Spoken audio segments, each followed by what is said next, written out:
Doctor Kritika Reddy ఒక dermatologist. Bengaluru Victoria హాస్పిటల్లో పనిచేస్తా ఉన్నింది. ఆమె husband doctor Mahender Reddy same హాస్పిటల్లోనే సర్జన్ గా పనిచేస్తా ఉన్నారు. వీళ్ళిద్దరికి 26 మే 2024 రోజు అరేంజ్ మ్యారేజ్ అయింది. అందరూ అనుకున్నారు వీళ్ళిద్దరు పర్ఫెక్ట్ కపుల్ అని. కానీ ఏప్రిల్లో కృతికాకి సడన్ గా ఇల్నెస్ అని చెప్పారు. కానీ సడన్ గా ఏప్రిల్ 21 రోజు ఆమె సస్పీషియస్ సర్కమ్స్టాన్సెస్ లో చనిపోయింది. దానికి కారణం కృతికా సడన్ గా ఇల్నెస్ అని చెప్పి ఇంట్లోనే మహేందర్ రెడ్డి ట్రీట్మెంట్ స్టార్ట్ చేశాడు. అయితే లేటర్ తెలిసింది మహేందర్ రెడ్డి తన వైఫ్ కి అనెస్థీషియా ఇంజెక్షన్ ఇస్తున్నాడని.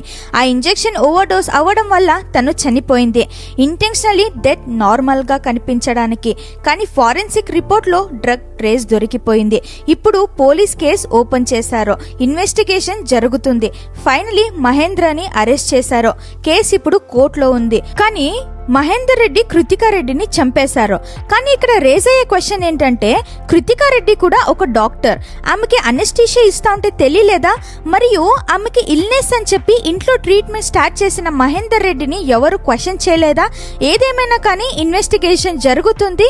ఫర్దర్ ఇన్ఫర్మేషన్ తెలుస్తుంది. అండ్ డీట్రా బైట్స్ ని సబ్స్క్రైబ్ చేయడం మర్చిపోకండి. మరొక వీడియోలో కలుద్దాం. Thank you.